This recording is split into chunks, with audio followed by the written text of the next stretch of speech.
I don't strike them as a person that goes to prison, and I'm not. What can I say? Us Scottish people, we fucking love crime and drugs. I started to carry knives because I never had a reputation as a fighter. When I had a knife on me, people would give me respect. The first Rise of the Foot Soldier, was that a wig? It was, yeah. I always thought that was your hair. And he flew out and punched me. As he's punched me, I've just grabbed a hold of his collar and I've just started stabbing him with this knife. You can imagine dragging chalk down a chalkboard. That's what it felt like, because the blade was dragging along his teeth. Did you actually, at that point, did you think you killed him? I just seen the police point at me like that, and they gunned up the hill. So I had this knife and I threw it into a hedge, and I just seen the light coming on out my eyes, and I just seen this group of people in suits. Where I thought, I'm getting taken out here. Somebody's here to kill me. I just can't get my head out of the fact that you've actually just like had a pony in a kettle. I was padded up with a guy, I was setting his mattress on fire, I was doing pure stupid shit. Do you want to know who the first person was that came at my door? The guy whose kettle I shot in. If you just stabbed him, I had the knife in one hand and my hands were just covered in blood.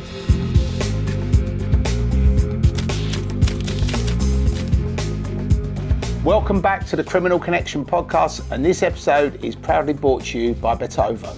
Welcome back to the Criminal Connection podcast. We've got a man from up north. He's from Glasgow, and he goes by the name of Hawaii 5-0. People are probably thinking, has he got a Hawaiian shirt on? Does he eat pineapples? Has he got a necklace with flowers on? No, he hasn't. His name is Jordan Robertson. And I hope I've said that right, because he said it's very important to get it right. I was going to get very upset. So please put your hand together for Jordan Robertson. Welcome to the Criminal Connection podcast, baby. Thank you for having me, my friend. It's an absolute pleasure. It's good to meet you too. And you say, does he eat pineapples? I do eat pineapples, but my spunk still tastes disgusting. It's a myth. It does not make your semen taste sweet, unless I'm getting lied to. But Robertson, more Scottish than a plate of haggis. When I said that, did I get it right? You got it right. Yeah, I loved how you done the purr. See the part that I got a bit of Robertson. It's like that thing. You'll hear it seen my music. I've started doing it. I've started incorporating it. It's like, I don't know why we do it, but as Scottish people, but ours become a. It's like you're trying to kick it into second gear. Right. Well, I've got to ask you a question, Jordan. Right. In Rise of the Foot Soldier Origins, yeah, I did a Scottish accent in one of the scenes, and I got trolled for it. And they was like, "You sound fucking Irish. You don't sound Scottish, blah, blah, blah." And I actually thought it was pretty good. Okay, let me hear the line. Let me hear the line and I'll judge it. Do you know something? I can't even remember what it was. Or even say something in Scottish. It was something like, fucking hell, something in Scottish. I mean, you really put me on the spot now. Okay, let's say I'm Hawaii 5-0 and I'm the king of Glasgow. I'm Hawaii 5-0. And I'm the king of Glasgow. Right, that's it. Podcast done. Come on, I know. Listen, the trolls are bad, man. But sorry, but that Scottish accent is really bad. But I think you might need to work in that accent. That's sometimes because that's when you watch the television. Like Peaky Blinders is like, I can understand the Scottish accent is very, very hard to understand. It doesn't make it any easier when people don't make an effort to try and speak it right. Obviously, you're probably making an effort, but it's a very hard thing to get, because your vernacular or vocabulary, we say things, I think it all the time. It's like, for instance, if I say, are you going to London today? You'd say, yes, I am. But a Scottish person would say, I am a. So I am becomes am a. Wow. When you try and dissect that, to me, it doesn't make sense. It's like I've grown up speaking it, and I'm 31 years old, and it's only probably in the last year I've kind of went, you know what? We do speak very peculiar. So, and I'm proud of it, because when I'm in London and I notice that it's very busy. This is like I call it a burgeoning metropolis. That's kind of like the vocabulary my brain tries to tell me. I think of big words to describe things. It's massive, but I try and play the kind of dumb foreigner role. See if I see the police in that, I'm right. If I get pulled here for anything, I'm just going to start talking like that and just start talking like the Scottish way, because sometimes I go into places and I forget that I'm outside of Scotland. So you walk in to get a coffee, such and that, and I'll say, all right, mate, can I get a coffee? And they'll look at me as if I've just slapped them. And then I'll be like, right, oh, wait a minute, I'm Scottish. I need to break it down, man. But I've actually had a decent degree of success interacting with people, because the last few times in London, I was just confronted with blank stares. This time, I think I'm getting better at speaking English.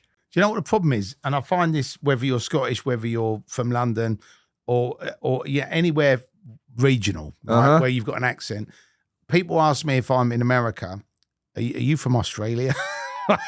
and also, if you speak to anybody from America, they always go, I love talking to you, but I don't know what the fuck you're saying.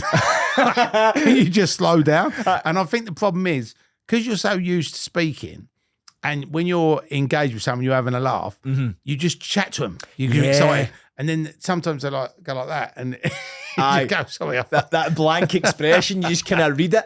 I feel like that because, for instance, in this podcast, like right now, I feel I'm speaking quite clearly and slowly. But I got to say, we haven't got to subtitle this because I can understand everything you're saying. Amazing. Well, we're only 5 minutes in, Terry, so don't jump the gun just yet. But what I find is, as I start to settle in and get comfortable, I might speed up my rhythm, especially I've got like a medium Costa coffee there, and you know what Costa's like with their coffee, it's like legalised crack cocaine. So I might get like halfway down to that coffee and then I start speaking Irish. But the whole point of that movie was this guy talks to me, and I've got to obviously try and hide the fact that I'm from Essex. Right, okay. So that's why I put on the Scottish thing, and I'm like, oh, by the way. So it's some real shit, but it's meant to have been shit. Right, so it's meant to be meant to have been. People aren't meant to go, oh my God, he's really good at doing Scottish accents. The whole point of it was meant to be like tongue in cheek. But lots of the trolls got on it going, you could have at least learn to speak it properly. You know, it's disrespectful to people who live in Scotland. It's like, mate, it's a fucking joke. You know what I mean? Know, of course. Yeah, he wasn't wearing a kilt and a sporran or. I know. That would have just been a different degree wearing that ginger wig. But there's sometimes when you do that is the Scottish connection with that character. The ginger wig. That's exactly that. Because see, can I ask there, and I hope you don't take any offence to this, see when I watched the first Rise of the Foot Soldier, was that a wig? It was, yeah. I always thought that was your hair. Because see, when I seen you recently. You know what, you're the only person, most people say to me, what the f*** is that on your head? I thought that was your hair. See, when I seen you obviously with a skinhead, I thought, oh, well, maybe he shaved it off. I thought this was a fashion choice. I genuinely thought that was your hair. Honestly, I think if my hair was like that, my wife would have left me. I mean, the actual character was lucky with women, but I always look at the hair, and I always thought, the hair must have put people off. They must have looked at him because people used to call him Wiggy. That was really? Obviously not to his face. Oh, aye, one of the kind of behind your back nicknames. Yeah, Wiggy's over there. Big Wiggy. But that's the thing. It's like you think when was that period of time occurred? Was it the 90s? It was the early 90s, yeah. Early 90s. So you're coming off the back of the 80s. I'm sure that kind of hair was borderline acceptable. But I suppose that's probably why it's such a reputation. It was a bit Lionel Richie. A bit sort of, it was definitely... It was definitely out there. It was definitely out there, but I suppose if when you get to a certain degree, if you're looking at the character of like having like a kind of reputation for being a nutter, you can get away with having a bit of a mullet, I suppose, but then the average Joe, they might get called Wiggy to their face. Yeah. But see with that film, that was one of my favourite films growing up, and it's very surreal see for me actually sitting in front of you, because when that came out, was it 2006? When did that 2007. 2007. I was a year off. That was brilliant. Right. During that period, it was massive when it first came out. And one of the biggest, and I was surprised at this because obviously, when you grow up, right, there's always been like a bit of a north-south divide, right? And when Rise of the Foot Soldier was released, when you look at the film and you go, right, it's going to perform in Essex, it's going to perform in London, it should perform in the Thames Valley, will it perform in the North? And what was mad about that film, one of the biggest performing sites was in Glasgow. That was actually, it took probably more money in Glasgow, or it probably took as much money at the cinema in Glasgow as it did in Southend and Basildon. So it was great. And over the years, I've met loads of Scottish people, and loads of them say, we love that film. Do you know what I mean? Yeah. That is the film. What can I say? As Scottish people, we fucking love crime and drugs. Right. It's just, crime, drugs and haggis and buckfast. Right. No, I mean, it seems to be, that's the way it is. But I think it's as well when you're watching it. See me, I love stuff that is based in a true story. Usually, see when you watch a film that is based in a true story, you can, it never really goes wrong. It never really goes wrong. It's always kind of, because it's true. And I've tried Bucky, by the way. What did you think? I thought it was good. And I also, when I actually was when I was first starting off acting, I did a short film, and I actually was hired by these filmmakers, and it was just outside of Glasgow. Okay. And I can't remember where it was. It was in the middle of nowhere. Right. And I remember like getting up on a train and then picking me up from the station. And I remember like driving down the road and looking, and nearly every house has got a Scottish flag. And I was like, these people are absolutely patriotic. They're you know, they love being Scottish, right? And then we got to the thing, did the bit of filming, had some food, and then I don't know if it was a Friday night or a Saturday night, but when we finished, the dad who we were staying with, he went, right, he goes, we're going to have like proper whiskey, right? So we got all this nice whiskey out and we started smashing the whiskey. And he goes, you hungry? And it was like, yeah. And he's going, good, because the wife's making some haggis, right? But he goes, just in case you don't like haggis, we're going to get some fish and chips. So we went to the fish and chip shop and he ordered like cod, chips, sausages, fucking pies, all this shit, you know, and they had a fried Mars bar. Did you try it? And I said to him, I said, I always thought it was a joke, right? He goes, no, it's a fucking thing, right? And I said, well, you know, I've never tried, I've liked Mars bars, but I've never tried a fried Mars bar. So it came in the batter and he ordered a couple of them and it was actually fucking really nice. It was really nice. I'm surprised I didn't have a heart attack. Actually... a couple more of them, it might change that. See, honest to God, as much as I love Scotland, our diet is atrocious, man. Like, see if you take any type of chocolate in, they'll batter it for you. They charge you like 20 pence for the batter. I remember seeing on Facebook, it's like somebody says like there is no like delicacy safe from like Scottish cuisine, and it was see the caterpillar cakes you get. Yeah, like Colin the caterpillar. Somebody deep fried that. It was in a deep fryer. I couldn't imagine this. But the thing is, with the deep fried Mars bar, it was always one of the things like, right, I'll try it. It's like, I suppose for most people, if they go to Amsterdam and eat an edible or eat a mushroom, it's like, when in Rome, it's such... When in Scotland, have a fried Mars bar. When in Scotland, you know what I mean, have a deep fried Mars bar. But it was actually surprisingly good. But I would not... Like, I would have it a one-time only kind of thing because you can... It's no good for you. What other... I mean, you said, is the fried Mars bar, is that the sweet treat or is there any other fried things? They do Twixes, they do... Whatever you want, they'll fry whatever you take in there, man. They'll deep fry your ball sack if you want, I think, man. I don't know if I want to do that. Nah. Maybe in Australia, maybe I'm a celebrity, get me out of here. There's a bush tucker trial for you. There's a couple of people that I don't like that I like to put them in there. That's for the next Rise of the Foot Soldier film. Welcome to Scotland, guys. We're going to fry your nuts in the fryer. Get your trousers down. Do you mind if I asked Terry, see, when you started, you began your acting career, did you come from an acting background? What was your kind of life before you went in that? No. Was it something you always wanted to pursue, or did it happen by accident? No. So my background was raves, clubs. So I started, when was it? 93. So I got into the club scene in the late 80s as a raver, and then I give out flyers, and I sold tickets. Yeah. Then I did a magazine. And then I started promoting events in 1993. So there was a drum and bass. Well, at the time it was happy hardcore, drum and bass, techno. It was all the sort of rave music because it all used to be in one arena. So when I started in 93, we did a brand called One Nation, and that was basically all of that. There was a guy called DJ Kid from Scotland. I don't know if you know. DJ Kid? What was it, during the 90s, late 80s? Yeah, but he was well, he told me he was Scotland's #1 drum and bass DJ. So he could be lying, but he I always used to see him on all the big events in Scotland, and he played a lot down in the UK, and a lot of people were like, wow, we're going to book this guy from Scotland. And obviously Scottish people would follow him, so they'd all come down. And then in 97, I started Garage Nation, which was obviously UK Garage. So I did that for 10 years, from 93 to 2003. And that was my job, putting on raves for, sometimes 20,000 people, sometimes 1,000. Okay, IB for INAPA, Germany, Switzerland, America. It was great fun, right? As you can imagine in your 20s. I can imagine. Yeah, it's great, right? And then I sold that in 2003. And then I got into acting by, there was a character called Dave Courtney, and he was making a gangster film.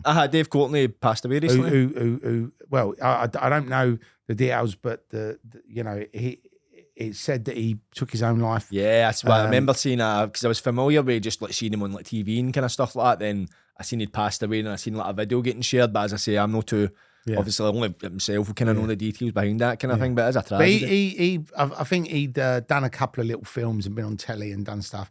And then he decided he wanted to do his own gangster film. So, because I knew him from the club scene, he sort of said, I'm going to put you in this film, be a laugh. And I met some really good actors, some really good cage fighters, boxing champions. Howard Marks was in it, the drug smuggler. I've seen Mr. Nice. Yeah. That film, Mr. Nice. He was there, so you had all these like nasty Nick Cotton from EastEnders. It was literally like everyone you can think of was in this film. Right.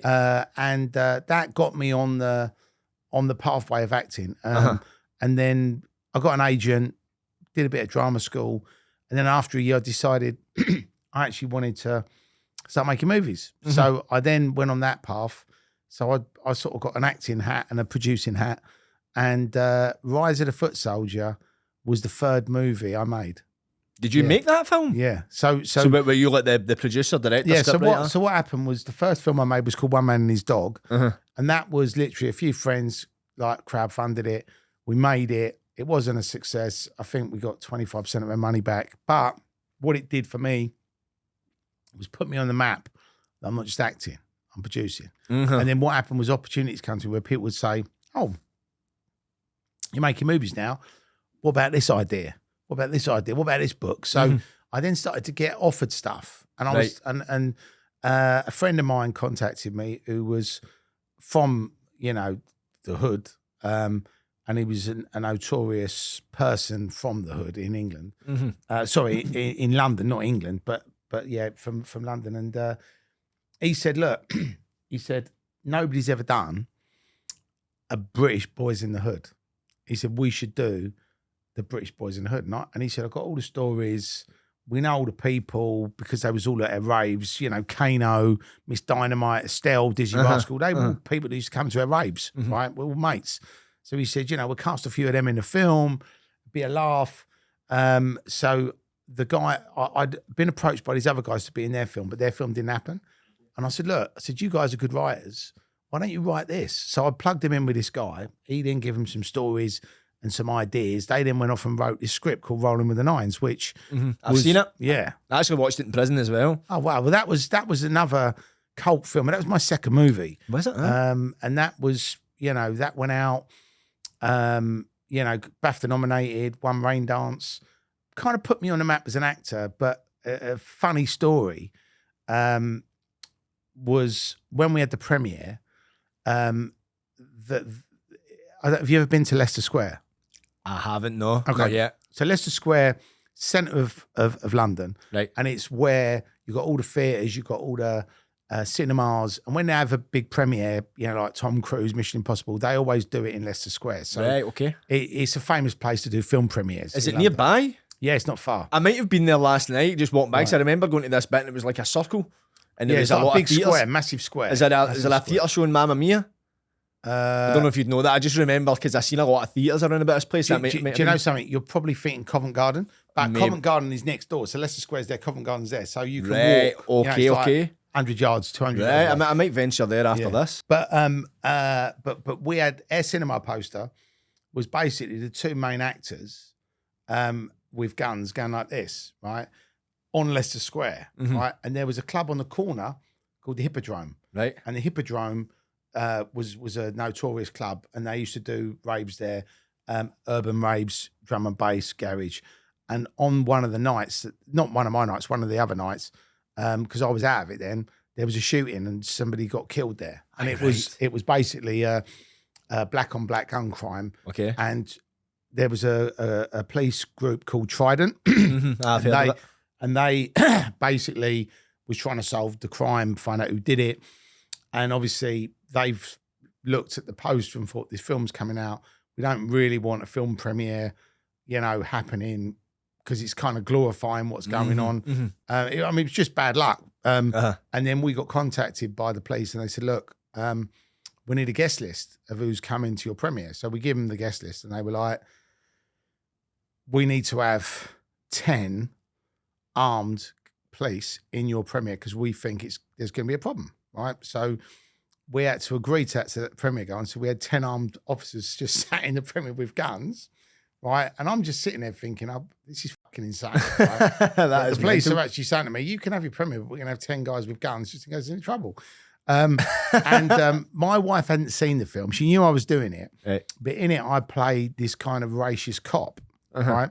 So we're sitting in the cinema, and obviously there wasn't a lot of white people in the cinema, right? And there's me and my wife, and obviously throughout the film, this character that I'm playing says all this stuff, and every time he says something, you hear the whole cinema just go. and my wife's sitting there, and she's getting more and more uncomfortable, and she's just like, you know, you never told me like you were saying this stuff in this film. And she said, we are going to get killed when we leave here. We are going to get murdered, right? And I said, no, we're not. I said, look, it's just a character. I said, you know, whatever, right? So the film ends and everyone's clapping. And as we're walking out, everyone's stopping me going, that's what the feds are like. That's what they're like. You played that cop. You must know the cops, how they behave. That's what they are. They're all racist and all that. So I was like getting pats on the back. Really? From They were these praising people. you then? And I said to my wife, see, I told you we wouldn't get killed. so she was sort of laughing. And the plan was that we was going to have an after party. But the police had already said, you can't have an after party. So what we did, we just said, look, guys, we're not going to have an official after party, but we are going to have an after party. And we literally went to my friend's club, and there was literally 3 police cars outside, right? And I was like, how did they know we was gonna come, right? And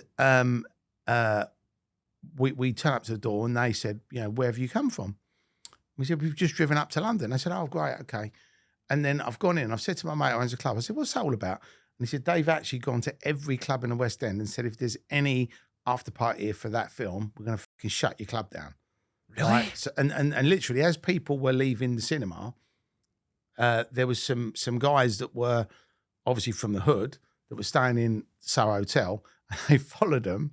So they knew who they were. They followed them from the cinema to their hotel to make sure they weren't going out anywhere.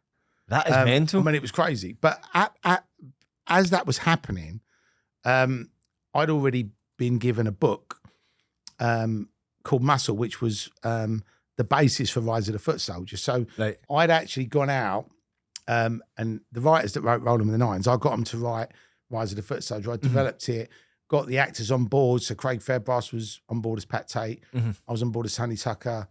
We cast a film. So we had a package, right? And then we was going around for 2 years, believe it or not, trying to get that film made.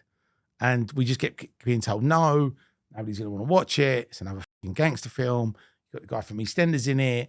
You've got, there's no stars in it. Who cares? You know, very negative. But we just kept on. And then one day we met some guys over in Essex. They got a company called Carnaby Films. And they said, we're fun this, we like it.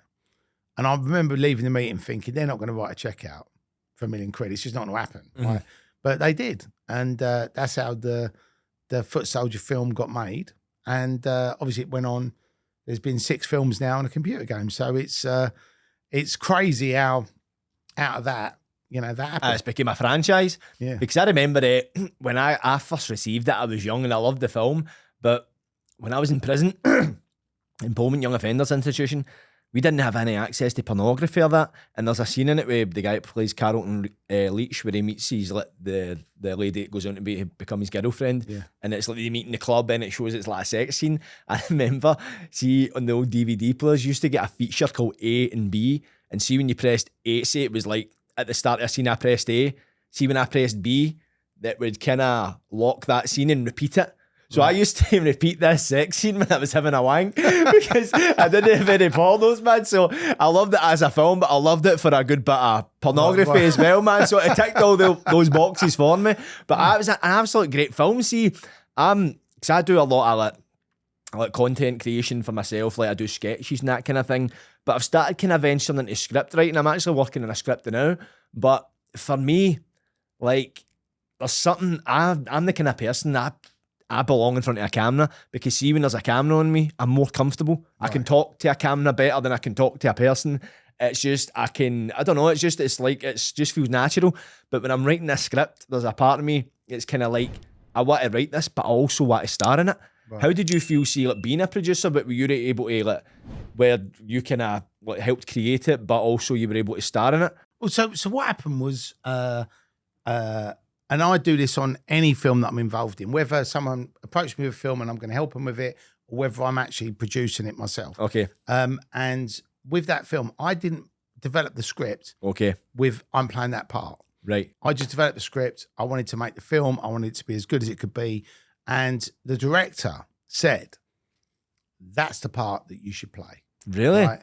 So he was the one that said you should play that part. So thank you, Julian Gilby, for basically telling me I'm playing that part. Right. And, you know, look, I've played lots of different parts. I've done lots of films, but that's probably the most iconic role that if I drop down dead tomorrow, it would probably be on my gravestone. Tony Tucker was here. The wig on top of the gravestone. With a little picture of me with a wig on. You know, going like that. No, it's definitely, you definitely absolutely smashed the role. See, when I was actually telling some of my friends that I was coming down here to do this podcast, and some people would say Terry Stoney played Tony Tucker in the first Rise of the Foot Soldier. They were like, absolutely smashed that part. Wicked. You did, yeah, you owned that part. There's nobody else that could step up and play that part. That is like, that you've solidified that as your role. Yeah. And look, as an actor, you want to do other stuff, but there's lots of actors that have been acting for 20, 30, 40 years, and they've never had an iconic role that people know them for. So I'm grateful that I found it early on in my career. Yeah. If you'd have told me in 2007, you're going to keep playing this character, you know, for another 15, 16 years, I'd have probably said, I don't think so. You know what I mean? So it's funny how life sort of turns out. But, yeah, 100%. But for you, Jordan, I mean, obviously, growing up in Glasgow from a kid, let's hear a bit about your story, because I'm intrigued on where you grew up, how you grew up, and what it was like growing up in Glasgow.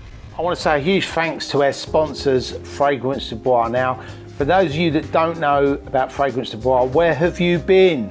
It is one of the leading luxury fragrances, only available in Harrods, Selfridges, and Neiman Marcus in New York. They've got so many different fragrances for men, for women. All of the fragrances are unisex, so make sure you get involved and sample the delights of Fragrance du Bois. For all the Criminal Connection podcast crew, we've got a special discount for you. 10% off. All you need to do when you click on the link below and choose your luxury fragrance is to put in CCPOD10 for the 10% discount. So when I grew up, I was born in 1992. So when I grew up, I stayed in an area called Cardonald. It's a not too bad area. It's got its rough parts and it's got its maybe nicer parts. My mum and dad, they split up when I was really young, about 5 years old. So my mum, she moved just like 2 minutes up the road from my dad's house into a place called the Moss Heights. It's like a high-rise set of flats. And like most areas that's got high-rise flats, council estates, they're pretty rough. Gangs kicking about and that kind of thing. So I was the youngest child. I had an older brother and an older sister.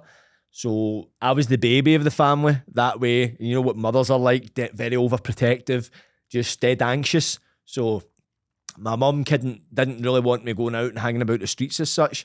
So when I was young, I used to spend a lot of time in the house. My mum got me a PlayStation. I found a love for reading. I used to read quite a lot. Like at a very young age, I've always had like a dead obsessive mindset where I see if I find something that I like, I'll obsess about it. So I used to sit and read like full books in one day, sit and play the computer. And but there was always that longing, that wanting to go outside. And that way, back then, I was a child, I didn't really understand why my mum wasn't letting me go outside. So when I look back now, I can kind of see that's where I developed a kind of like a resistance to authority. As I got older, this just kind of hatred for authority figures.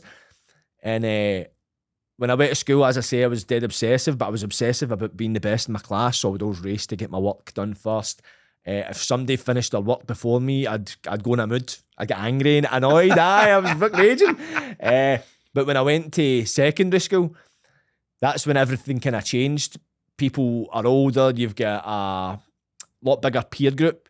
You're going through puberty and that kind of thing. You want to impress girls and that kind of thing. So me being the best in the class, it wasn't a desirable thing because you were a geek. As such, you were a target. I've always been tall. Did you have glasses then? No, but I needed them. Right. So then you could have been a real geek. Well, I had glasses, but I wore them in the house. I would not step over the threshold of my door without these glasses on. I get glasses in primary school. I didn't realise my eyesight was bad. I used to sit at the back of the class and be unable to see the blackboard. And there was blackboards back then.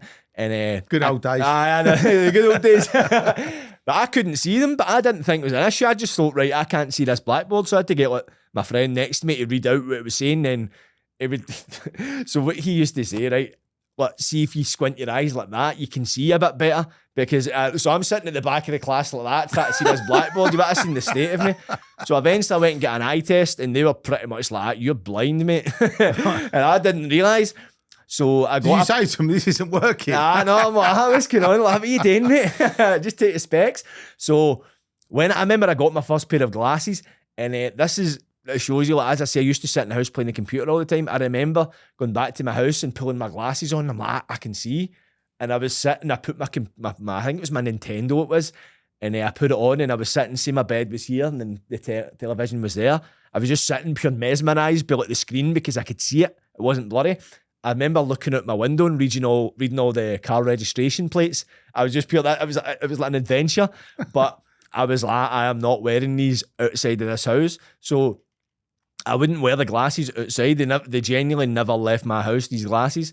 So when I went to secondary school, as I was tall, I always stood out and I always looked dead chalk white, very chalk white. So when I say dead, by the way, that's like Scottish. We say dead as in very. I don't know why. So if we say, it's dead hot out there, it's very hot. It's very just cool. When I say, because I've said dead a few times, I'm like, he's probably wondering what I'm talking about. So dead means very. But so when I was in school, I would stand out, so I would get picked on a bit.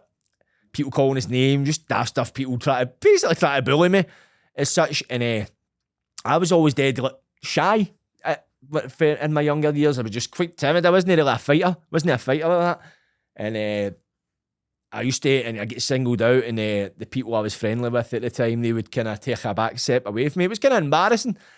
So through that, I started to develop this kind of desire, this urge to be liked. I wanted to be social acceptance, essentially.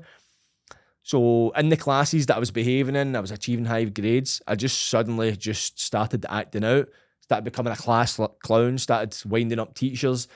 I would purposely do stuff like, I would purposely get myself in trouble. I would just not go into school certain days and just go a wander about, kicking about myself. I would, basically, they done a thing called punishment exercises. So it's called a punny. They would give you, it's basically if you've been misbehaving in class, you'd have a list of rules, and if you break any of them, you get a punishment exercise. So ideally, it's basically like just the school rules, and you write it out for like 3 times or something. So say like in a certain class I'd go into, if you forgot your folder, you would get a punishment exercise for not bringing the appropriate work tools. So I would go into class with my folder in my bag and pretend I'd forgot it so I could get a punishment exercise in front of the class. Stuff like that, just self-sabotage. Then I started hanging about with like the local gangs. I eventually started being able to like leave the house and that kind of thing. And I started hanging about with like local gangs in my area. And we weren't up to like anything bad, just daft mischief and that, kind of kicking about the streets, just kind of doing daft stuff like most people run about that age do.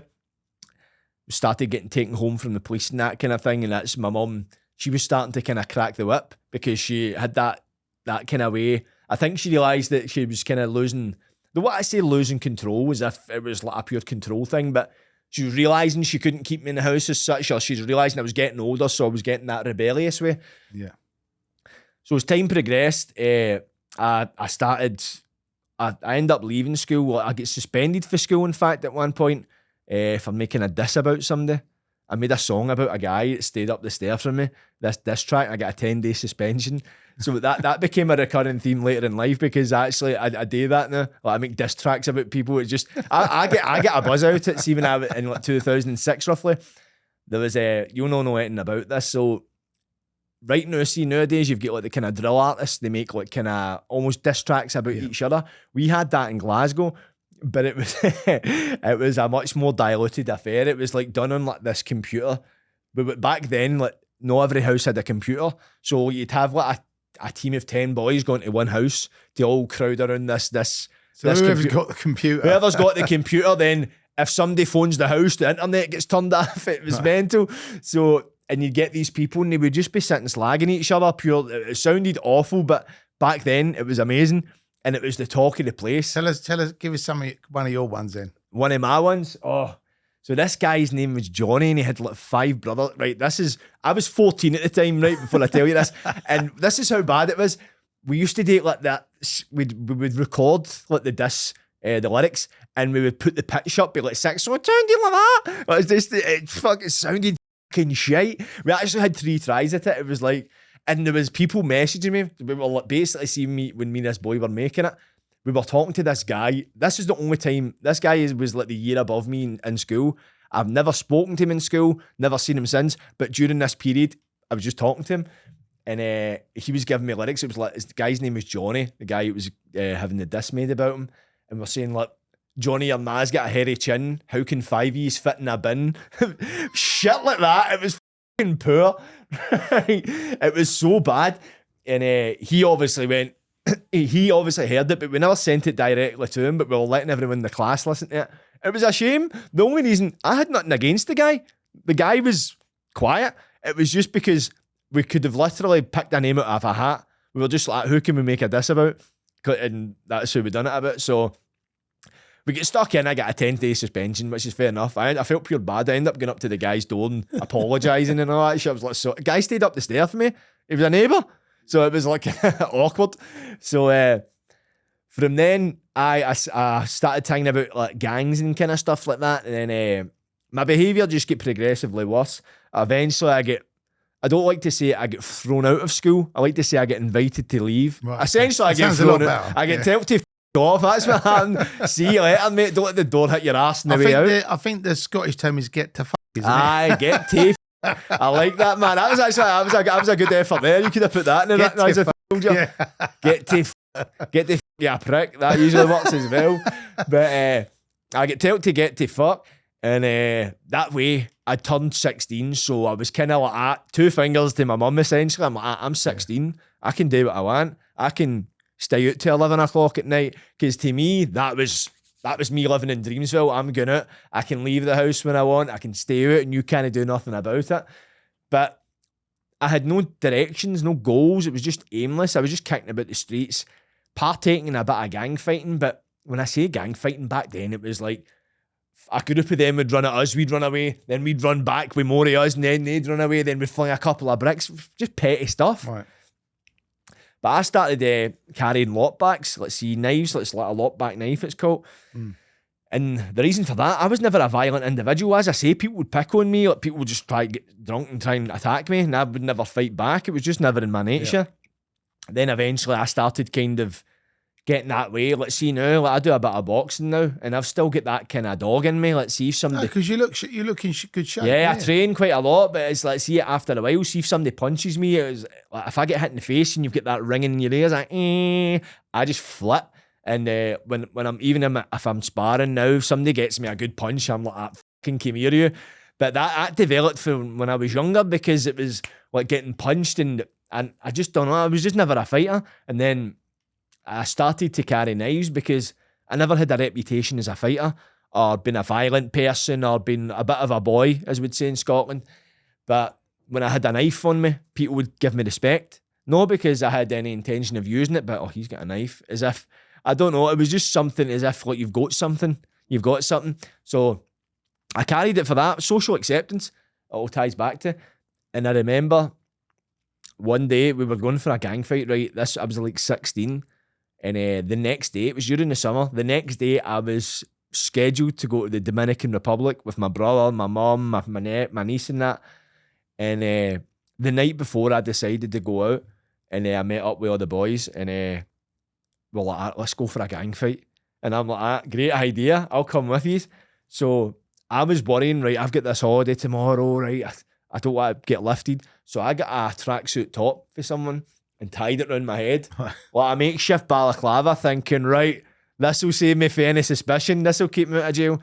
So somebody gave me like a kitchen knife, and as I say, it was more people like, you're not going to use that. I'm just like, I've got it. But so we went up. It was almost a protective thing as well, because I never believed in my ability to fight, because I could fight back, but I was never much of a person that could fight. But if I had a knife, then I didn't need to fight. That was my thinking. It was weird.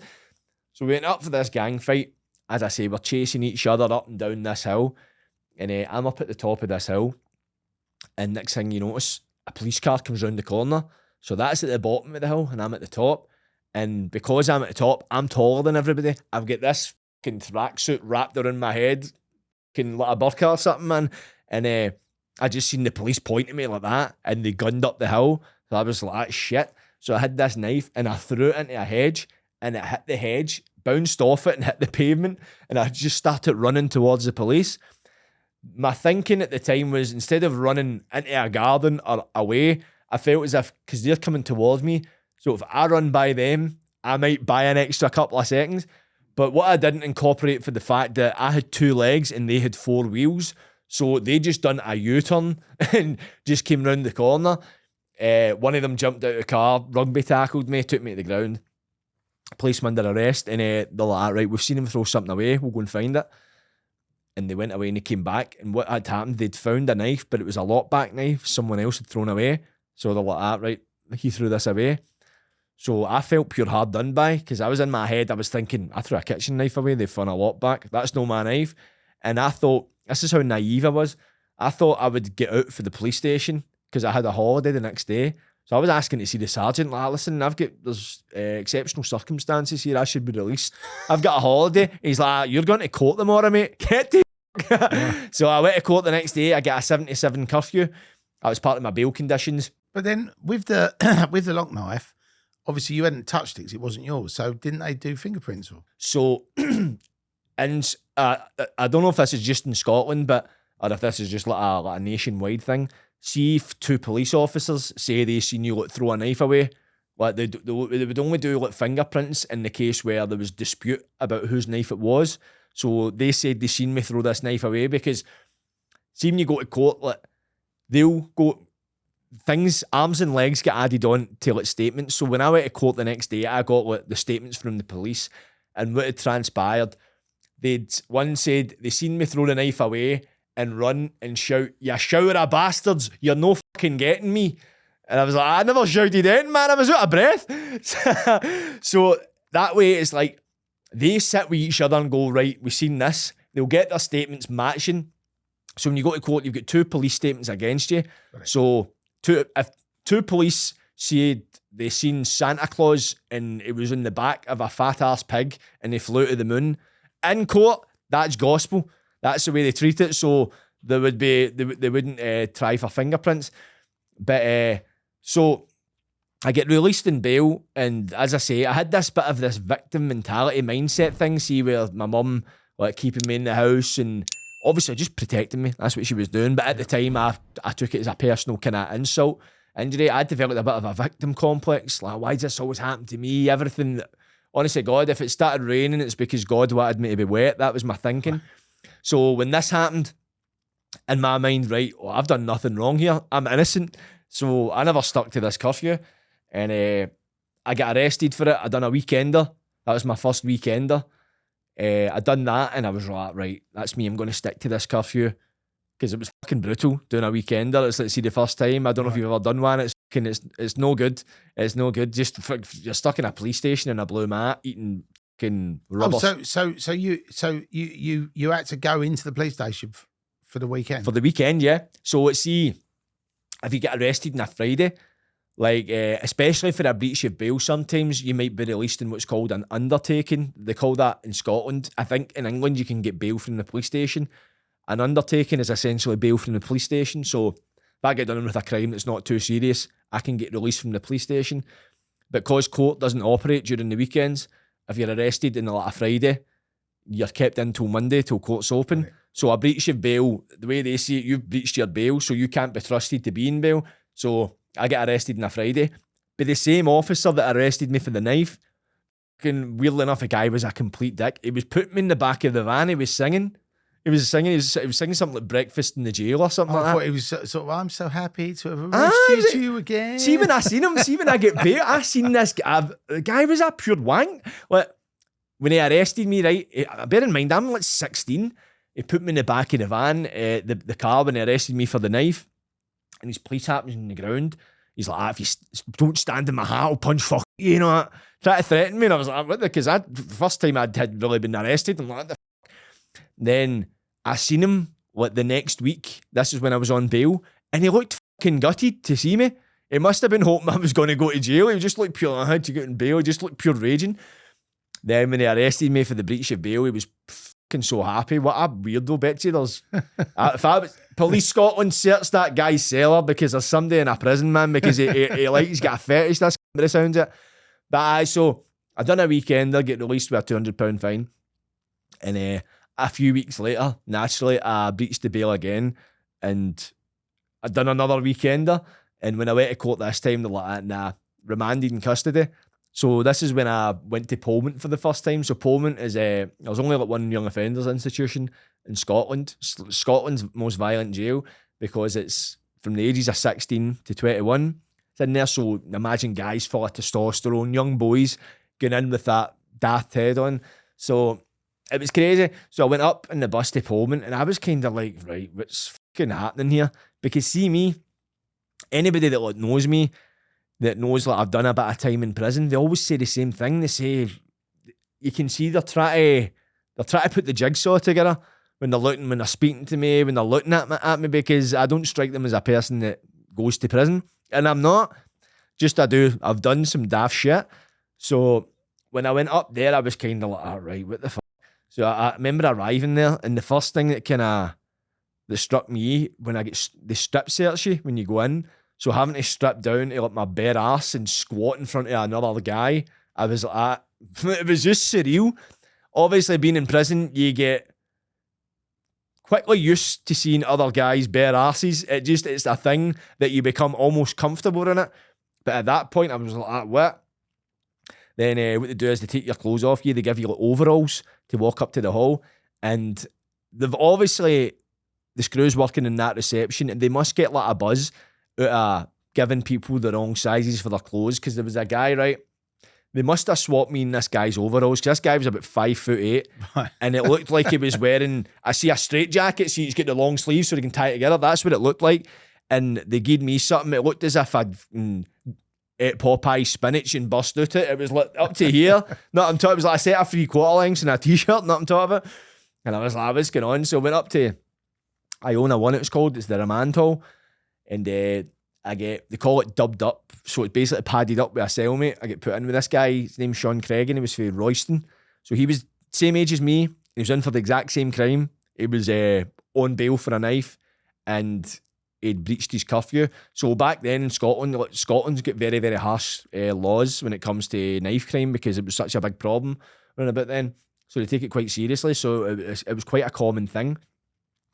And when I went in, I found out that one of my friends that I used to hang about with at the time, he was next door to me in this jail. So when I went in, it was kind of, right, I knew some people, which was handy, because when you go into jail, no matter who you are, it can be quite intimidating the first time, because you don't know anybody. But if you go in, you know one or two, you're padded up with somebody who's all right, he's a good guy, then your friend next door, it makes the transition. Plus as well, I was wet behind my ears. I didn't have a clue what prison was like. I had no idea what to expect. So he kind of filled me in, right? You get canteen in this day, you get the gym in this day, all that kind of stuff. I was only in for 17 days because I was remanded until my trial. So I was taking this through trial. And so I was only in for 17 days. So in my head, I'm getting out after 17 days. So I treated it like I was in primary school, man. I was padded up with a guy. I was setting his mattress on fire. I was doing pure stupid shit. I was this guy I get dubbed up with. So the guy for Royston, he got out. No, he didn't get out. He thought he was getting out, and he gets 6 months. I get fucking that rammed up his ass. So I get padded up with this guy for Stirling, and he was in for like tying somebody up, but he was broken the fact he was in jail, and he was like 20 and I was 17, so I just thought I'd get a laugh at just winding him up. So I would like set his fucking blanket on fire and all that shit. The guy would his nose would just start bleeding. I remember his nose would just start bleeding, right? And one time he ended up over the toilet. He just spontaneously was like, can you hit the button and tell them? I'm not right, and I hit the button, because I've not got a clue either that they don't give a So I hit the button and I says, this guy's nose is bleeding. And they're like, aye, did your ball sack hit him in the face when it was something you have? And the guy's just, I remember him just looking up, like, kind of as if, what the f*** did he just say? And I was like, right, mate. Well, it's nice to hear that the prison warden was sympathetic. Oh, that was one of the nicer things. See, the first time I went into the cell, so seeing Scotland, so seeing the intercom in the cell, there's a button that says call and a button that says intercom, right? Very confusing if it's your first time in, because I think you hit the call button because you want to call somebody, or a phone call. Or you want a cappuccino, or you want to order some room man. service. Well, for me, I think what I wanted was some bed sheets. It was either bed sheets or I needed a pillow or I needed some bedding when I first went into this cell. So I went and hit the call button and it started beeping, and my co-pilot, that's what we call them, co-pilots, the first guy, Sean, he was like, oh, you didn't just press that call button, did you? So it turns out you press the intercom to basically ring the desk if you need anything, but you hit the call button if it's an emergency, if, I don't know, your cell's on fire or some shit like that. Right. So I've hit the call button and I'm like, all right. So when they've opened the door, I'm like, listen, mate, sorry, first time in, didn't know to hit the call button, my mistake. And the guy's like, you hit that fucking button again, you'll get kicked. He slammed the door, then he gave him a pillow. So I was like, what the fuck? So that, I was kind of like, right, the plot is starting to thicken here. So eventually when I went to court, the guy next door to me, my friend, and I still feel guilty about this to this day, and I need to go and donate money to a charity or something to kind of get over this. They didn't have a kettle. So when you're in certain halls, the screws will just give you nothing. Your kettle is essentially your kitchen. You make noodles, make tea, make coffee. You live out of a kettle. They didn't have a working kettle. So they banged through to me the night before I was to go to court, and they're like, right, if you're getting out tomorrow, can you give me your kettle? And I'm like, no worries, mate. I'll sort you out with a kettle, right? So the night before I was due to go to court, I went in the toilet with a kettle and done a big fucking monster shit inside the kettle. It was stinking. It was fucking... Why? I don't know, because I thought it was funny. So I done this big shit, but I done it the night before, so the kettle was stinking. I had to cover it in a bag and all that and leave it in the toilet. It was fucking stinking to sell it. So the next day, so see when you're going to court... Do you know something? I just can't get my head out of the fact that you've actually just like had a pony in a kettle. Oh, it was a fucking belter. It was like a log. Honest to God, I mean, I've heard of people doing bad things in hotels, like pissing in kettles, but actually shitting in a kettle. I mean, that's a different shitting in level. a kettle, then sleeping in the cell with it. It was like a Trojan horse. So I done a shit in this kettle. I had to cover it up because it was absolutely stinking to sell it. The next morning, so basically what happens, you get the screws will come around your door at like 8 o'clock in the morning with the breakfast trolley, where they'll say, right, put me down for the gym, there's your cereal, your cornflakes, your milk and that. But if you've got court, they'll come around about 7 in the morning because you need to leave early for court, and they'll go, right, there's your milk, go and get a shower, whatever. So before I had been opened for the court, they were up for like 6:30 in the morning. Next door, they bang through. Like, mate, remember and geese that kettle in? Don't forget. I don't forget the kettle. And I'm like, don't you worry, mate. I'll no forget the kettle. So I remember I got open for court and I was like, screw, can I just give my pal in that kettle, please? Oh, no worries. Give them the kettle and they're like, oh, thanks, mate. Like, I'll catch up with you when we get out and all that. And catch up again. And I'm like, no bother. Enjoy your tea. They shut the door and I remember walking down to go to court. I literally go, I don't even a couple of meters away from the door, and I just heard them screaming, kicking the door. You dirty fucking bastard! They were going nuts. Still talks about it to this day. And the question is though, did he empty the shit out of the kettle? What? And boil it and then use it? No, okay. Even worse. So remember that guy I was saying I was dubbed up with that I used to say it was like covering fire? So basically in Scotland, see if you're charged with a serious crime, it's called an indictment. So if you got for an indictment and you get refused bail in the first instance, you'll get what's called an 8-day lie down. So you'll go to get remanded for 8 days in prison. Yeah. After that 8 days is up, you'll go up for another bail hearing. And if you're refused, you'll get what's called a fully committal, which is 140 days until trial. So this guy was doing an 8-day lie down. Me and him went to court the same day. So when I handed in the shitey kettle, this guy I was padded up with, he went to court. But I went to court and got out. He came back from court, but by this point, they had asked the screws to put the kettle back in the room. They're like, no, we're just getting the guy's kettle back. They never cracked the light. The guy get back and the screws discovered the shit in the kettle. They made him clean the kettle, then put him in report for it. See, when I think about it, I sometimes lie awake at night thinking about that. See, these days, man, but back then I thought it was fucking hilarious, man. So it was like bad enough the guy's just get 140 days remand stuck up his arse. He's come back and he's got a fucking shitey kettle he needs to clean. You think life's bad, but it's going to get worse now. Oh, definitely. You've got to clean it. I see the way I see it, it could have only got better for there. I hope you get an acquittal for fuck's sake. But so I went to court for that. I took it through trial. I literally went in because it was one of my friends that threw it away. So my defence was, I'm not guilty of possessing this knife because someone else thrown it away. So naturally, the procurator fiscal who prosecutes you would ask, whose knife was it then? And I remember standing in the witness box, 17-year-old, and I thought it was acceptable to say, I'm not telling you, I'm not a grass. And I remember there was a police officer in the gallery and he just started laughing as if like, you're a fucking idiot. So naturally, I get found guilty. And because it was like my first offence, the judge, his name is Sheriff Hogg, I remember the name quite clearly, he sentenced me like 150 hours community service, 18-month probation, where you go and see like a probation worker every week. So I got out, thankfully, because I'd have been getting back to like a shitey kettle I needed to clean. So God smiled on me that day. So with that, when you have an 18-month probation, that means for 18 months, you have 18 to go months, every yeah. week. Right, okay. So it's essentially, because back then, the way they seen it, like community service and probation, that's an alternative to custody. So if you breach community service probation, you're going to jail. So see, this is like a last, you've been given a shot at freedom. So I went back out and soon enough, I was back carrying knives again. The consequences, I don't know if I didn't fear consequences or I was just naive, I just didn't care. So I ended up seeing this girl. It wasn't a relationship, it wasn't anything like that, it was just very toxic. It was like, we were young, she was a bit of a fucking head case. I was young thinking I'm in love and all that shit. She was a fucking roaster. So it ended up... What's a roaster? A roaster, like a fucking idiot, like a roaster, like fuck it. It's a weird one. I don't know why roaster means that, but a roaster's a roaster. I'm learning lots of new things today, Jordan. Oh, I appreciate that's it. exactly it. I should give you a few lessons. I'd love to teach some Scottish, because then when you're going about and you meet a lot of English people, you can spread it, and finally English people can start. Scottish England. Yeah. Aye, that's it. We can colonise the place. I'm talking about. But so I ended up kind of seeing this lassie. She was a fucking bit of a fruitcake, man. That's just a roaster fruitcake, idiots. That's all it's kind of saying.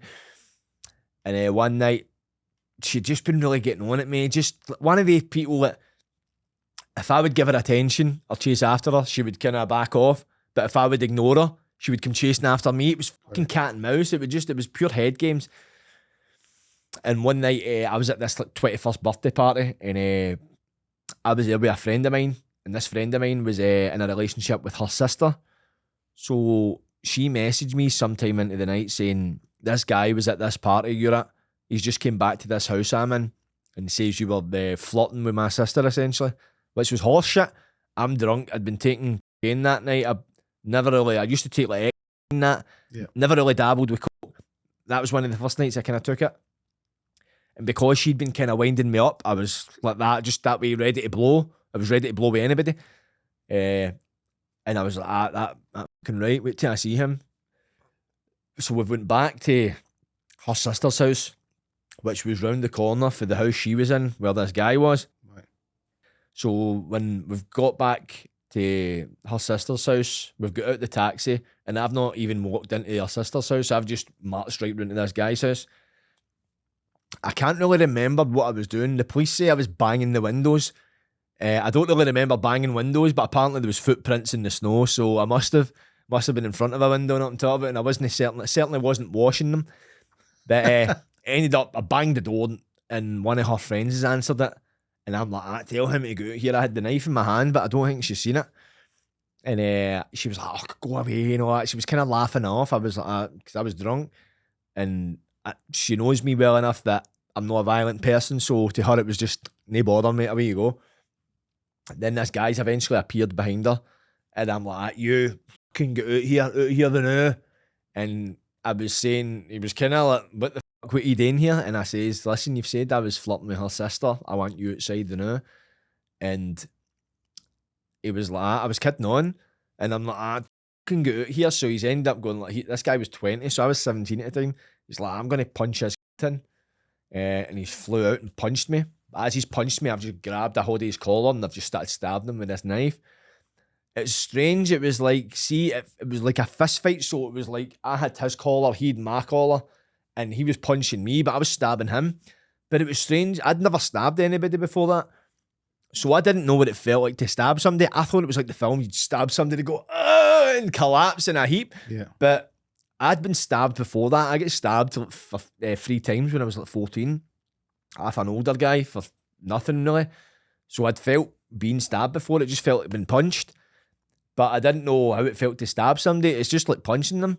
But I'm getting clobbered after this guy, this big, he's quite a meaty guy. And I'm stabbing him with a knife, but it's a lockback. So as I'm stabbing him, the knife is closing in my fingers. So see if you see there's some scars there.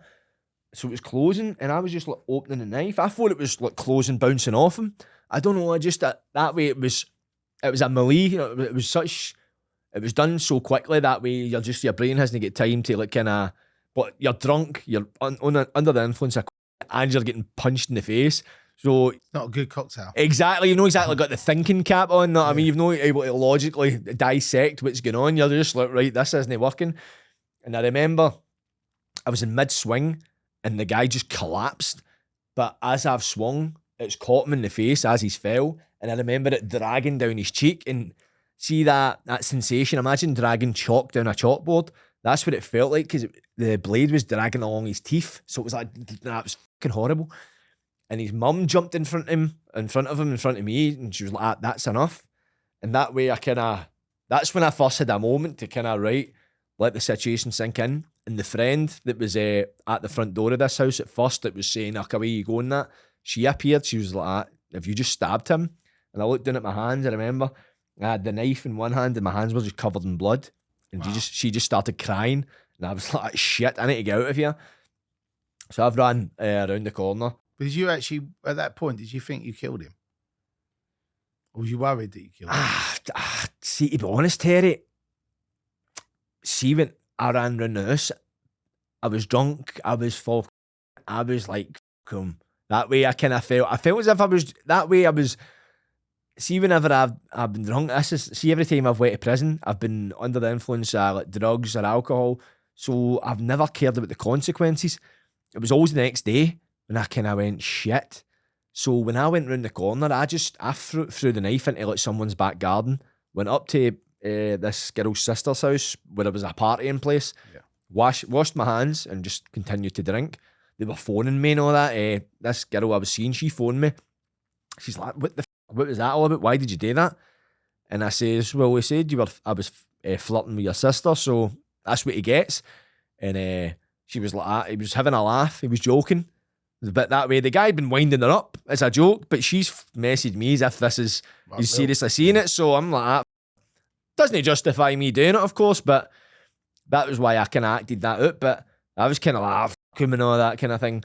And part of me was kind of felt a sense of bravado. I've just done it. Because back then, if it was that kind of, as if I can kind of feed this false reputation you've got in your head. I carried a knife, I just used it. Well, I'll use a knife. But I went home and then the next day I woke up. And that way I remember I was trying to will it into myself. Like, you just done them. And then in my head I was like, what the fuck have you done? That way, because it's not in my nature to do that to somebody. Yeah. In my head, that's where the drugs have wore off, the drinks wore off, and it was I was confronted with the reality like, fuck, I'm getting some serious trouble here. So I was getting fed back like different bits of information. The guy, he ended up in high dependency, so that's a ward in intensive care. So he ended up in quite a serious condition. 2 days later, the police, they came and arrested me. I remember I was just lying in my bed. I knew the police were looking for me at this point, and I just ignored it. And I was lying in my bed. It was like 4 a.m, see, one of the nights where I just couldn't sleep. And I had my headphones in, and I was listening to Beyonce, Sweet Dreams. That's the song I was listening to. And that way, see when you're in darkness and a light comes on, and I just seen the light coming on, I opened my eyes, and I just seen this group of people in suits. And that way, I was kind of that half asleep way. I thought, I'm getting taken out here. Somebody's here to kill me. And then I took the headphones off, and they were saying, keep your hands where I can see them. And it was police. Arrested me, woke my mum up. She didn't know this had happened, so she was just kind of like, what's going on here? they took me away to the police station, interviewed me in that, and at the time, I felt I could outsmart the police who had been trained, who were paid a yearly salary to interrogate people. I thought I could outsmart them, so I concocted this story about how he came at me with a knife and I disarmed him and accidentally stabbed him, thinking I'm trying to get myself out of this. So I essentially told them that I'd done it. Turns out the guy had been stabbed 7 times. He got stabbed once in the neck, 4 times in the chest, and twice in the back, and slashed. I was surprised to hear that, because they asked me how many times you stabbed him, and I thought, what, 3 or 4? And they're like, you stabbed him 7 times. I was kind of like, as I say, it was just a sporadic affair. It was over and done so quickly. So I never had time to kind of like digest what had happened, and they were saying, he's kind of hanging on right now.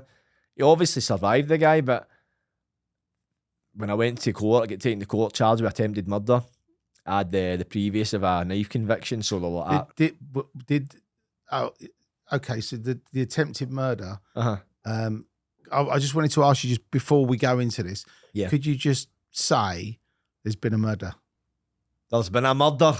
I just love it when Taggart started that off, didn't he? There's been an attempted murder. It's not going to say ring it, too many syllables in it. There's been a murder.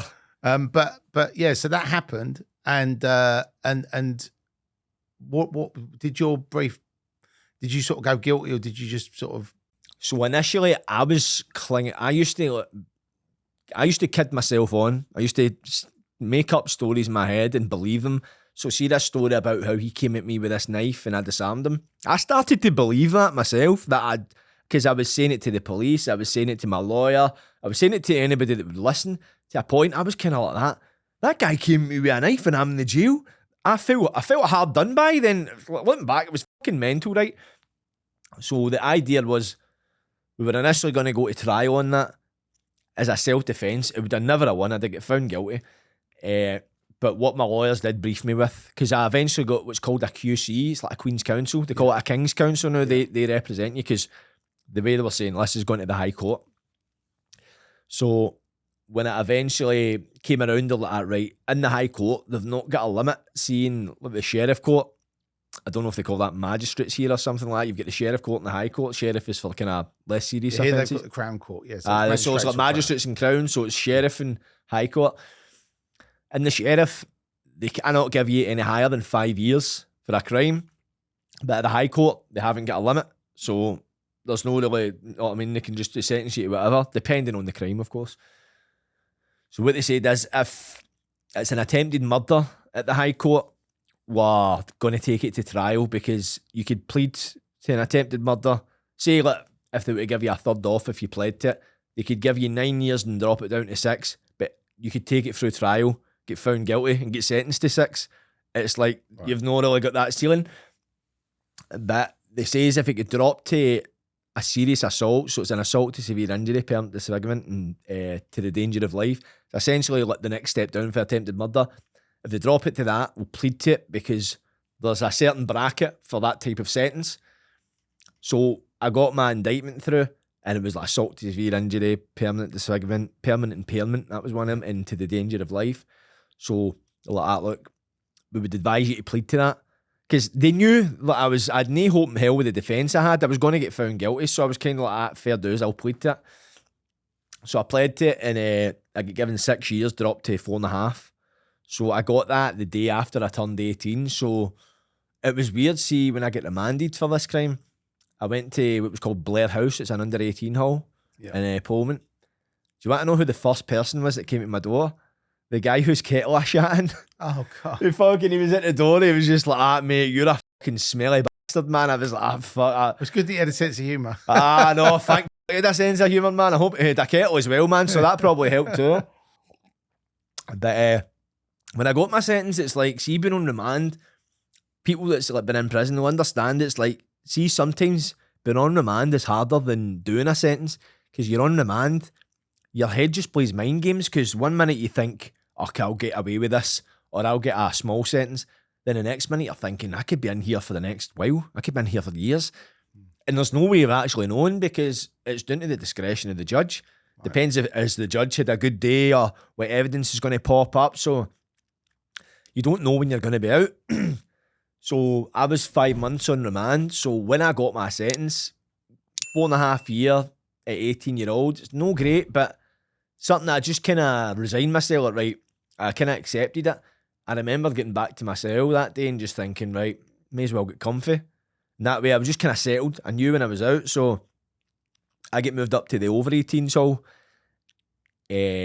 within a week because I was over 18. And that was where there was a lot more kind of maturer prisoners.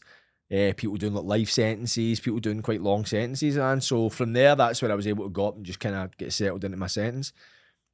So from then, I tried drugs once or twice, like hash and sleepers, they call it. So it's basically people get prescribed like ADHD medication. It's like people would take it as like a downer. Yeah.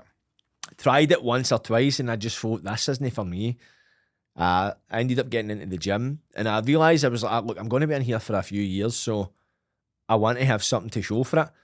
I had went to the gym when before I'd like received that prison sentence. My brother started taking me to the gym when I was like 14 after I got stabbed, but I never was really into it. I was just going. I would just go just because they were taking me. But when I was in there, I was like, right, and I really got serious about it. As I say, that obsessive mindset. Yeah. I wanted to be massive. I wanted to be huge.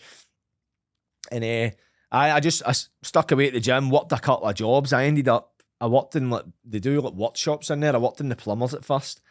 And eventually I decided I wanted to cut hair. So I got a job in the barbers. I wanted to be the Nicky Clark of Pullman. I was fucking awful at cutting hair at first. Oh, I was so shit. I remember the first guy whose hair I cut. The guy was, he was from Govan. So I kind of knew people he was friendly with and that kind of thing. And I remember cutting his hair and I didn't have a clue what I was doing. And he was telling me like, oh, I've no had a visit. My wee brother and my mum's just got her ID sorted. This will be the first visit. I've seen them since I've been in the jail and I'm absolutely butchering the and I just felt so bad. I had to get the mad screw that ran the workshop to go and fix his hair. You might have seen him. He looked at me as if I just murdered a kitten. I eventually got good at it, but I remember I was giving a guy a haircut once, so I ended up kind of parley with these boys up in the hall, and they were from a place called Hamilton in Scotland, and I'd found out one of this guy's, the guy who I was friendly with, his nephew had been battered with a golf club, and the guy that done it was in Pullman. So I've ended up cutting this guy's hair one day, and I've been asking, where are you from? Hamilton, oh, do you know so-and-so? That kind of conversation. And he says, I know him. Oh, I don't think he likes me because I'm in for hitting his nephew with a golf club. So I'm in the middle of giving this guy a haircut, right? And I'm kind of like, what do I do here? I'm quite friendly with this guy in the hall. Do I say something? What do I do? Because I felt as if like, a part of me is kind of like loyal in that way where, let's say if I talk to you, if I'm pals with you, if me and you are pals and like, you don't like him, I'll not sit in a room with him. Or I'll not talk, I've got that thing, it's like a guilt complex, I don't know where it comes from. So I was kind of getting this, in the middle of giving this guy a fucking haircut, I'm like, what do I do here? So I'm like, I'm going to need to punch him or something. Right. And I'm like, how do I do it? Do I just punch him halfway through a haircut? Because I didn't want to get caught. And so I'm like, right. So I progressively, as I'm giving the haircut, I've just started trying to slip wee digs into him, just try to get cheeky. I'm kind of trying to warm up to it, right? Because I was like, because usually when you're getting a haircut off a guy, you're talking, you're getting on with each other. So we'd been doing that to this point. So I felt, I don't know, I was like, I'm going to need to kind of prepare him for this. So I've actually ended up giving him a fucking good haircut, you know? And as I'm progressively getting cheeky with him and that, and I'm like, right. So there was a set of toilets, it was like cubicles in the workshop. There's no cameras, nobody can see in it unless you're directly in front of it. So see, these cubicles are here facing out. The screw's office is there. So I'm like, all right, I'm going to shout him into the toilet and punch him. So I've went into the toilet. He's waiting to go and wash his hair in one of the sinks. I'm like, mate, I've got some good shampoo here. And he's like, there's some there. And I'm like, mate, this is the good shampoo. Come and get it. And he's obviously buzzing. He's just got a good haircut and that happy we feel. And he's walked into the toilet and I've just turned around and cracked him in the face. I didn't crack him in the face. I cracked him in the throat. It was the worst punch ever. And I've never seen somebody look so fucking confused in all of my life. Like the guy was just like that, as if, what the fuck? And he tried to run out of the workshop. Right. So as I'm walking out, I'm kind of trying to stay true to this, because in my head, I'm like, what the fuck is going on here? So I'm trying to stay kind of true to this. I just punched him. So I'm trying to kind of growl at him as I'm walking out. And then people were all cutting hair. They were just, the full place just stopped. They were like, what is fucking going on here? Right. He's ran out. There was one of the screws there. Like, what's going on and all that kind of thing. So nothing ever came back to me for that. So I went up the hall and I told him, and he was like, oh, proud of you, the guy had done it. And then I was kind of like, that way, that social acceptance thing, I think it was, and it goes back to. When you come out of jail, was that the last time that you was in jail? No, after that sentence. The last time I came out of jail was 2021. Right, okay. So after that incident, you obviously dedicated yourself to the gym. And then sort of when you got to the end of the sentence, what was your sort of feelings at that time? Was you sort of, I'm going to get out, I'm going to do this, I'm going to do that? I mean, or was you sort of, how did you feel when you were sort of coming to the end? I was still young in the head, Terry, you know what I mean? So I don't think I really planned that far. It was like, so near the end of my sentence, I acquired a guitar in the jail. I got into Oasis. I never listened to guitar music before prison, but I just got into Oasis. And I decided I wanted to learn the guitar. So I ended up learning the guitar in the last 6 months of my sentence. And the guitar I got, I stole it out of prison. I took it. It had been donated to the jail, and I was like, I'm leaving with this. So I took it out with me. So how long? So you had the 4.5 year sentence. 4.5 years. Obviously, you had this incident with this guy with him, and then you've obviously dedicated yourself to the gym. But then, how long into the sentence before you found the music? So, in the last 6 months. Wow. So really, at the end, times before it, there was a guy that played guitar in the hall. He was for Dundee. He was great in the guitar, and I was always like, "Show me."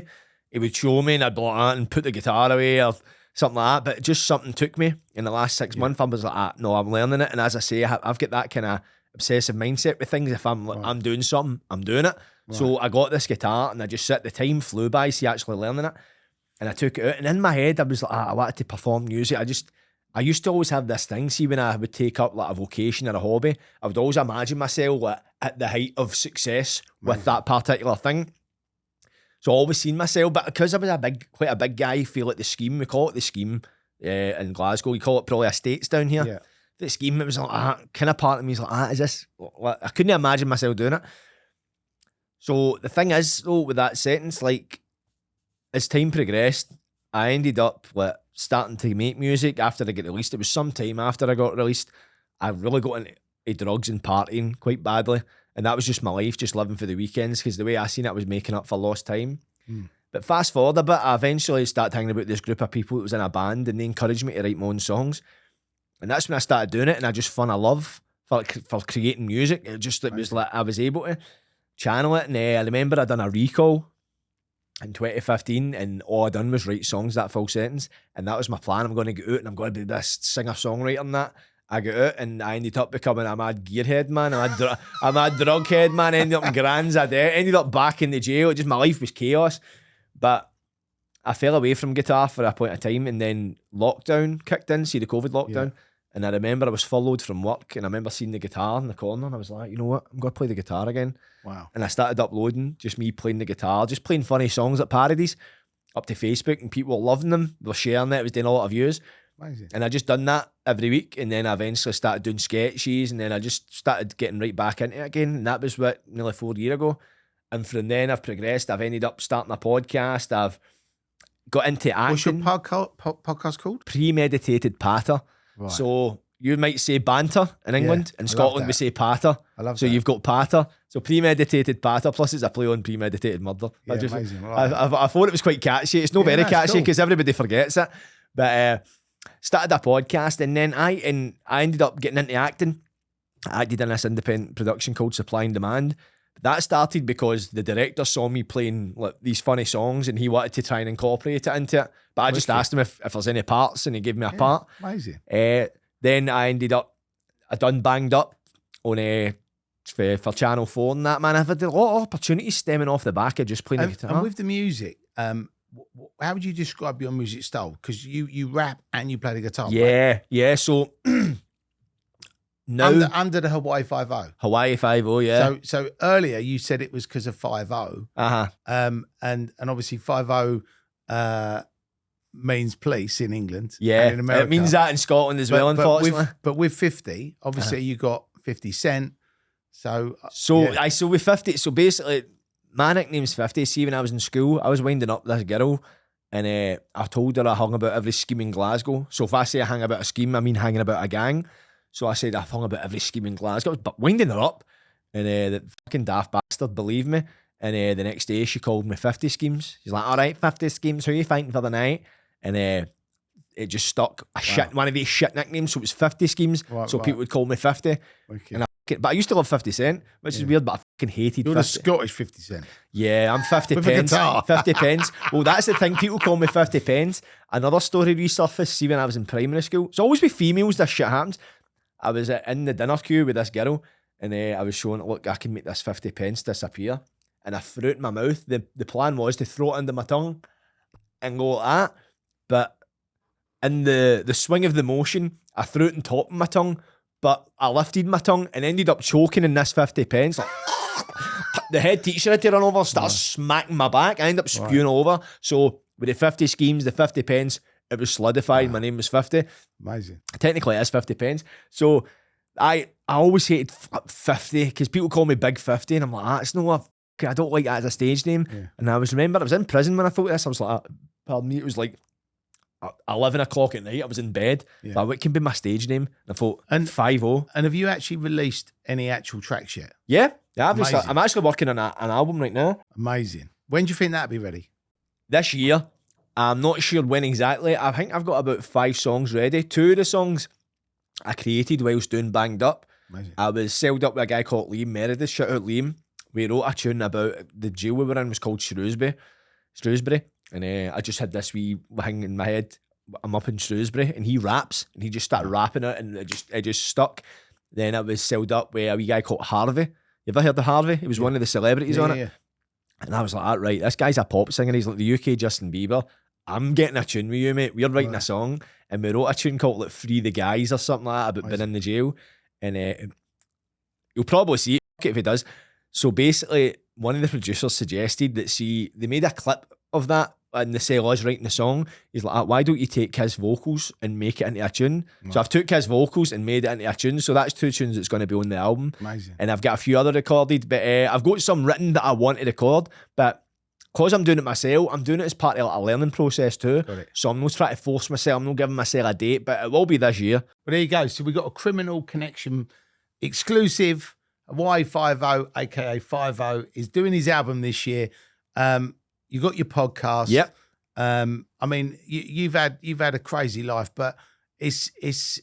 I think you're such a character. Like, having met you today, and I'm looking forward to. I've been following bits and pieces on social media, but I'm definitely going to look more at your TikTok. This is. Oh, check it out, mate. Check it out. That'll be definitely an introduction into learning how to speak Scottish. I can tell you that. Some deep fried patter there. but honestly, Jordan, I've really enjoyed having you on.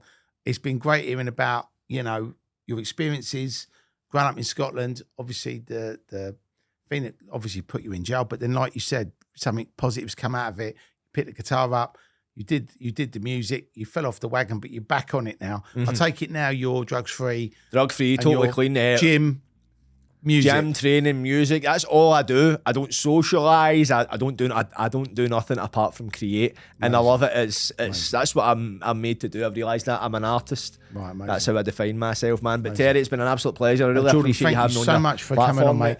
And I know it's been a long trip, but I hope it's been worth it. And hopefully, I can come return the favour and come on yours one I'd day. love to have you on the Pater I've not been Buffy. To Glasgow, so I'd like to go. Mate, you need to come to Glasgow. It's written in the stars. You can teach me some Scottish stuff, and I'll teach you some London stuff. We'll do that, man. Exchange notes. We'll deep fry some Mars bars, man. We'll have a fucking whale of a time. Brilliant. Well, thanks for coming on. Thanks for tuning into the Criminal Connection podcast. Jordan Robertson, aka 50, aka 50. What a great guest. I hope you enjoyed it. Make sure you like, subscribe and share. And make sure you check out Y50 on social media as well, because he's got some great content. And look out for his album, and we'll see you on the other side.